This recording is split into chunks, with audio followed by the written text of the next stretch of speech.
Okay, welcome to our Patreon supporters. Thank you so much. We all appreciate it, but I really appreciate it. Because of you, we're able to get some things done. Men, be proud to be a man. I have to tell you, I really do. It's an honor to be a man. And it's an honor to be a man with perfect peace, not controlled by his mind and his emotions. Because you represent Christ on earth. And once you overcome mama and become a man, because that's what has happened to men. They're first set up in the homes by their mothers. And a lot of mothers don't even realize what they're doing. I have to tell you that because I talk to them all the time. But some do because they hate your fathers. So they deliberately turn you away from your fathers by recreating you in their image. You take away your masculine identity, your male nature identity, and give you hers by causing you to become angry. And then you become like what you hate. And so you start thinking and acting and feeling like a woman, not realizing that that's what's happening because you forget your original nature. But when you forgive your mothers, God will forgive you, and he'll start reminding you of your original nature. And the original nature of a man is calm, is logical, it doesn't react to the world but overcome the world.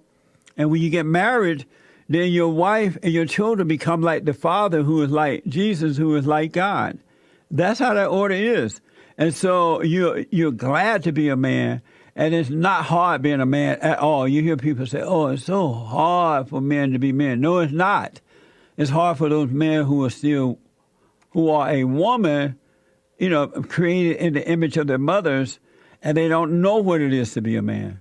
It's a joy to be a man, believe me, especially once you overcome that female nature. All right? Alex Calloway is in the live chat asking, my church has a kids zone where they teach kids the Bible. It's mostly run by women and the class is mostly girls. What role should the Bible play in childhood? It's nice to read little Bible stories sometimes, but the most important role is for fathers to be examples for their children. And I would not sacrifice my children to all this studying because too much studying, too much learning is not good for the soul. It's really not. And the unfortunate thing, and not all, because there are some women who love their fathers and they are logical the way a man would be logical. The unfortunate thing is that they are destroying masculinity and they're ushering in feminism, right? Mm-hmm. And it's destroying. I noticed in the public school system, the principals are female, the vice principals are female, most of the teachers are females. And it's just more mama. It's really just more mama. It's best that children learn from their fathers or some logical man that will bring them back to their proper state of being. It's just, James, too much learning is not good for the soul. True. Very true.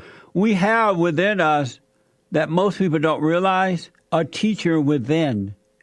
And that teacher reveals things to you. He educates you from within. And it's called the Holy Spirit. And as children, we know about that. But when you allow your kids to be taught the Bible and to be taught, education in the wrong way, too much learning, you destroy them. You destroy that natural teacher from within. And so they become outwardly. And so everything you learn from without destroys. Everything that goes in destroys, and that comes out gives life.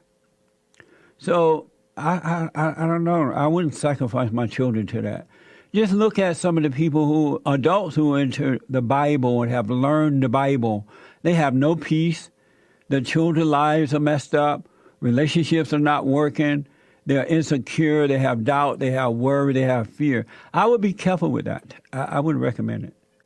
Yeah, I remember I got into the Bible and I got really into it because I thought that that's the way that you become a serious Christian. Right. And there was helpful knowledge that I gained, but it didn't help.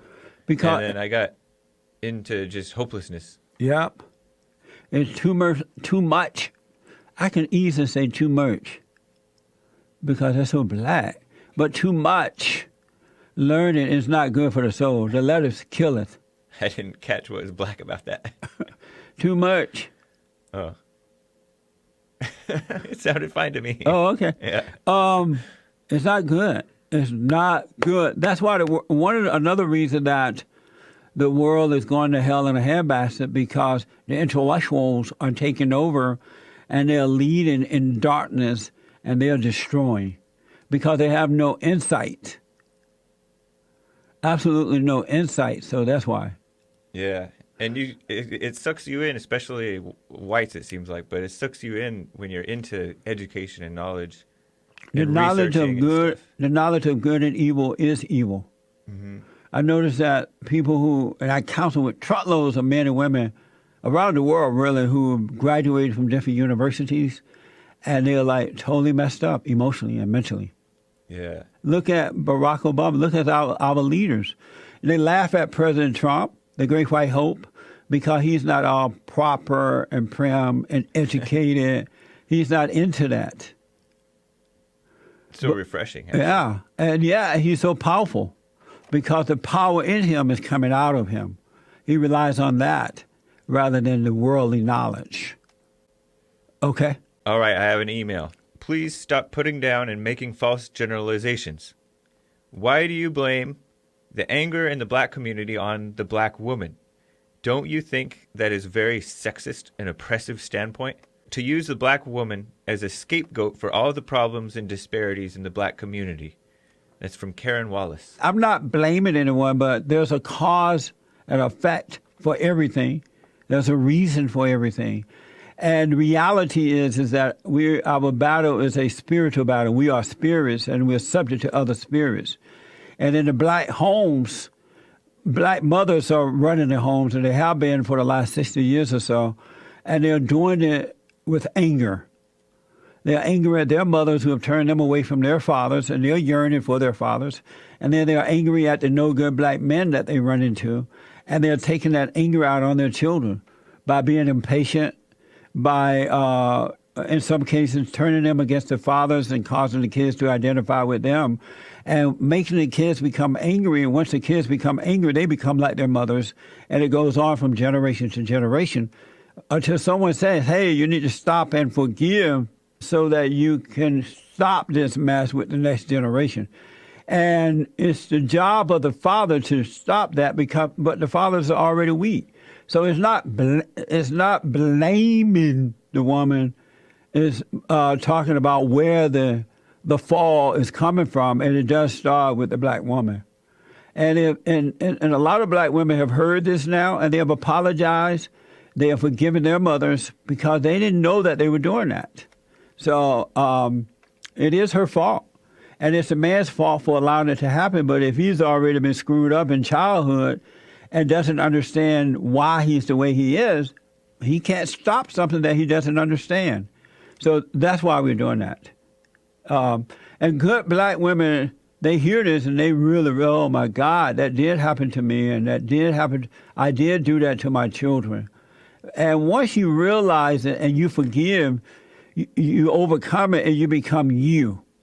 You become who you are as an individual, not like your mother or anyone else. So that's what we got to tell the truth about it. What did she call me for that? What did she call you? Did she? She said, please stop putting down and making false accusations. Oh, she said stop being so... Very sexist and oppressive. But see, that's evil. When people use... And I'm glad you said that, because what happens is people who hate the truth, they start calling you names like that because they want to control you in order to stop the truth. They call you Akatom, sellout, you hate women, you hate men, you hate your color, you hate this and that, right? And that's supposed to scare you, the name calling, so that you don't put the truth. I don't care about that anymore. Call me whatever you want. And also, if you're white and you tell the truth about black people, they call you racist and all that mess to scare you, because children of the lie don't have a foundation. And if they can't intimidate you, they cannot control you. That's why you got to overcome the anger so you won't be subject to that kind of stuff. So name calling is not going to help here. Thank you. Nancy commented in the live chat, when you tell men not to share their fears, etc., with their wives, I just love that. Yeah. It's like your dad telling you how weak he is, and you just don't feel protected. See, Nancy understands. Right on, Nancy. And to the men, never, ever, never, never, never, never, never, ever, never, but never, never, never, never, never, as long as you walk this earth, tell your woman your problems. Whether it's your mother, your girlfriend, your wife, your female friend, or any woman, psychiatrist, psychologist, psychiatrist, counselor, men, it's not proper, it's not right to show weakness to a woman. They can't handle that. Even the best woman that would want to understand and try to help you cannot handle that. It's not in her nature to see Christ weak. All right? I have a cousin. I have a whole lot of cousins, but this one cousin I'm talking to now, and he asking me all these questions about why can't he get better in life? What's going on? And then when I laid out what was wrong, he's like, wow, how did I get this way? How did this happen to me? And even now, he's an older guy, and he's telling women in the family his problems. And then when he go and tell them, they tell somebody else, and he said it's like he's gossiping about himself. Because he thought it was okay to do that. He'd been trained that it was okay. It's not good, men. It would be like Christ coming to you with his problems. How can you trust a man who is weak? It's not in the woman's nature. Never, ever, whomever told you that lied to you once again. If you can't go through it in quietness, allowing God, just relaxing you in those issues and overcome them, go to a man that is wise and that you trust. And he will point the right way for you. He doesn't even want to control you. He'll just point the right way so you can overcome it. But men, don't do that. Gerald, you tell women your problems, right? No. How come you're not on the mic? Oh, he switches. Yeah. Gerald, No. you have never told women your problems. Yes, I have. I'm guilty. And you up there lying. And what made you do that? What made me? Yeah. I'm not necessarily against explaining what you're going through to make it make sense to the other person so they can understand. No, that's a different thing. Oh. And when you went and told a woman how your life all messed up, you're scared, I wasn't able to do this, or I cheated, or whatever, what made you do that? I don't know if I was that far, but but don't you have to end up, if you're telling somebody what you're going through or whatever, not going through, but trying to explain for them to understand, and saying you have fear or whatever the case is comes up, is that necessarily the same thing as spilling your feelings out to the girl? I don't know what he's talking about, James. I really don't understand. Speak slowly. Okay, basically, in white people language. if you're trying to explain something to somebody else and it's a female, and you're trying to explain what you're going through so she can understand, so you could possibly help her, don't you have to at some point get into what you're dealing with to help her understand or to help her in her situation? No. I need a specific example because it's too general. So he's saying that, let's say right now he has fear. Uh-huh. And so when he's talking to his female friend or some woman, To help her get over her fear. He tried to help her get over, and he's going to say, even I have fear.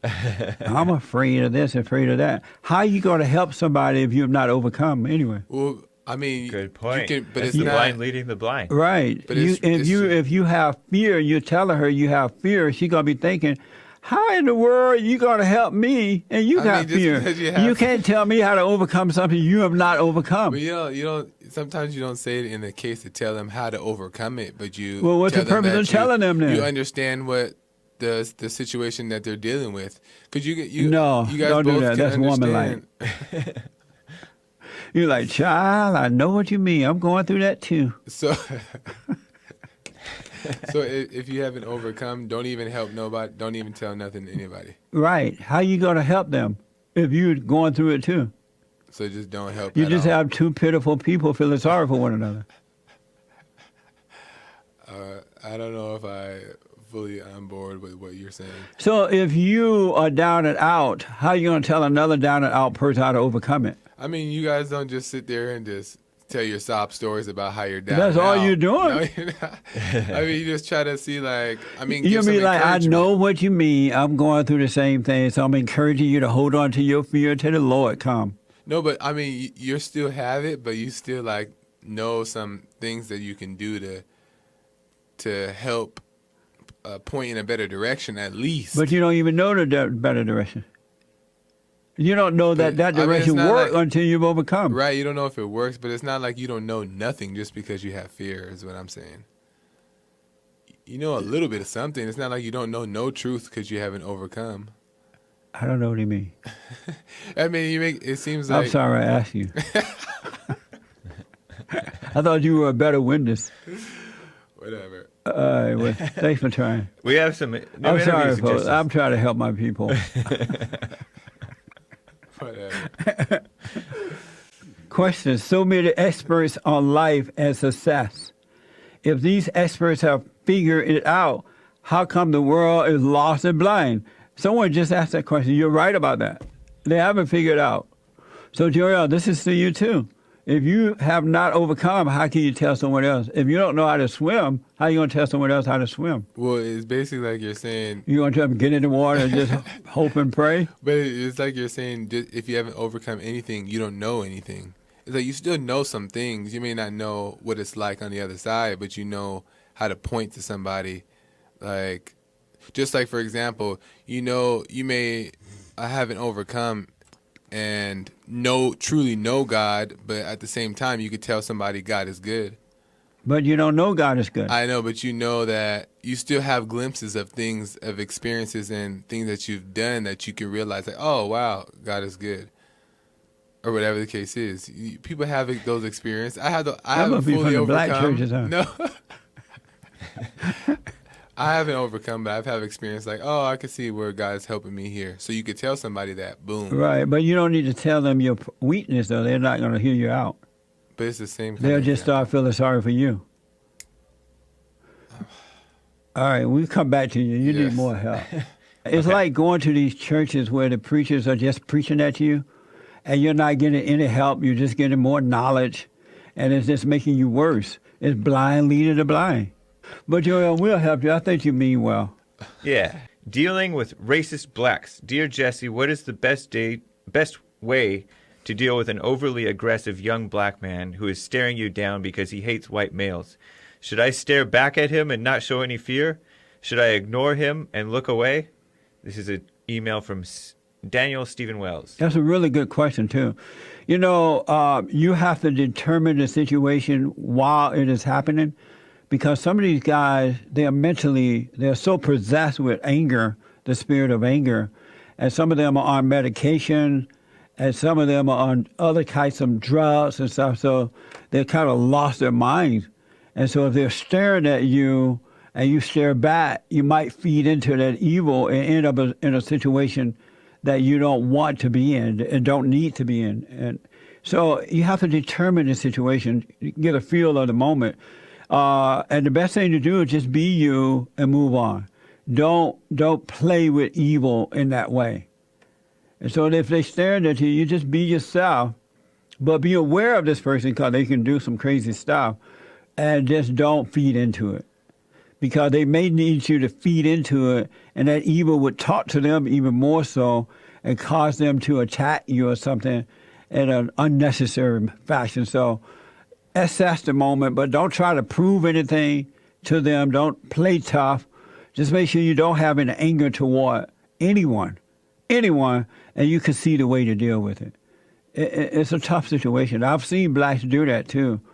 stare down at white people or Hispanics or women trying to intimidate them. But some of these guys have lost their minds. They're really possessed. So I would just be careful in the moment. Speaking of evil, the Florida shooting. Jesse, who has been coaching these kids, and when did they start coaching them? Tracy. The liberal media. I just heard a report the other day that even Planned Parenthood is out over there or somewhere coaching these folks as well. Believe me, members of the Democratic Party or their supporters, they're feeding these kids all this stuff to say, how to act. These kids don't know anything about this one little dumb boy that attacked Senator Rubio. Yeah. That boy is a dummy. Someone is clearly feeding him and propping him up and training him. And the reason I know that because I used to work for the union. And when we wanted people to go out and represent what the cause was, we knew they didn't know how to do it. So we would train them what to say, how to act. Even with the ones that are going to go to jail, we prep them and get them ready to go to jail. We tell them how to deal with the cops and let them know we'll come and get you right out of jail. One thing about the children of the lie, they are always prepping in a physical way to defeat the children of the truth. So, believe me, they're being well prepped. Otherwise, kids don't pay that much attention to what's happening, especially with politics. And so they're being well prepped. Believe me. Mike C. is in the chat. He says, Jesse, I'm located in Orange County, originally from Alabama. And Alabama, sweet home Alabama. Former liberal who became alt-right, but am struggling to reconnect with Christianity. My current issue with Christianity is wondering if it can reestablish order in America and resolve the chaos created by the oligarchs, especially the immigration crisis and the racial strife.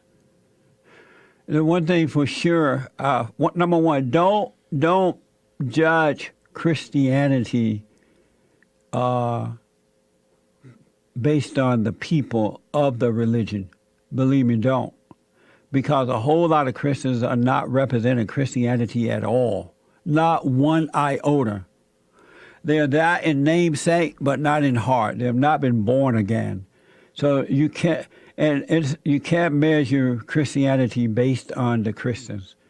Once you become a true Christian, born again Christian, return to your original nature Christian, following the insight rather than the mindset that people are in that fallen state, then you would know what an honor it is to be a Christian. We're really fortunate to be a true Christian. So here's what I would suggest. And yes, if we had true Christianity in America today, this stuff would be over with just like that. Because real Christians have the true power within them. The power of love, which is the nature of God. The power of truth, which is the nature of God. The power of patience, which is the nature of God. The power of endurance, which is the nature of God. And evil cannot defeat that with true Christians. And so here's what I suggest is that, you recognize you're not a Christian, you want to be one, that's all necessary. Know that you're not and that you really want to be one. And download my silent prayer. Go on my website, rebuildingtheman.com/church, and download the silent prayer. Learn to be still so that God can pull you in, draw you in, and reveal life to you. It doesn't take your effort at all. The less effort you put into becoming a Christian, the better chance you have at becoming one, a born-again Christian, all right? A return to your original nature. So do your silent prayer and let God do the rest for you. And also, we have men's forums every first Thursday, unless I'm out of town or something happened. First Thursday of the month. You can also attend that, especially being down in Orange County. You can come to those at 7 p.m. We're having one tonight. We have Sunday morning services for everybody and their mama. You can come to those at 11 a.m. They start at 11. We also have the Fatherhood and Men's Conference the weekend of fatherhood, Father's Day weekend. You can come to those. All kind of things. But the most important thing is to start the prayer, stay with it, and you'll be able to move forward. All right? And just have compassion for the Christians who would love to be Christians, but they've been deceived. Go to rebuildingtheman.com, and just stay tuned there. And we got a lot of stuff coming up for you, all right? I appreciate that. Mike said that there's a lot of negativity and darkness in the alt-right and a spiritual void. Yes. So that's why he's interested in becoming a Yeah, Christian. I interviewed Richard Spencer? Richard Spencer. But you're right. I interviewed Richard Spencer, and the one thing I said, I believe it was to Richard I said that don't get into your whiteness. You got to get into what is right. Because if you're into your whiteness, you're going to end up in the same ditch as the blacks are who into their blackness, the Hispanics who into their Hispanics, or the Mexican into their Mexicanism. You want to get into what is right. And I can see that a lot of young white males, they're angry because, first of all, their fathers are letting them down in their homes, and they're under attack from generation to generation. Their parents haven't dealt with it properly, and so they have a lot of anger. And they are in that anger, they are empty, and they are lost, and they are afraid, and they feel unloved. But just drop that anger and get into what is right, not what your color is. Forgive your parents, forgive the accusers, and believe me, life will start to change for you. You'll feel better. You said that same thing to other alt-right people like Mike Enoch of the Right Stuff or whatever. Yeah. And that other guy, the hacker guy, Andrew Auernheimer. And one of them was saying that I won't fall into the same ditch because whites have higher IQ than blacks, and our civilizations don't fall as far as the African civilizations. And so they don't think that they'll fall into the same ditch No, they by will, getting though. into the whiteness. They might somehow or another manage to continue to build things in a physical way. But believe me, the same spirit that is destroying black folks is destroying white people already. We are a spirit. We're subject to evil. And evil in this world is out of control because it's controlled by Satan. And look at all the murdering and hatred and out of wedlock birth and loneliness and suicide and depression and insecurity. It's evil, just pure evil. And you will fall into that if you have one iota of anger in your heart. And because if it was a physical thing, white people built this country, and if it was just physical, you wouldn't be in the mess you're in right now. You've been able to fight off evil years ago, and it would not be in the situation we're in now. So it's spiritual, it's not physical.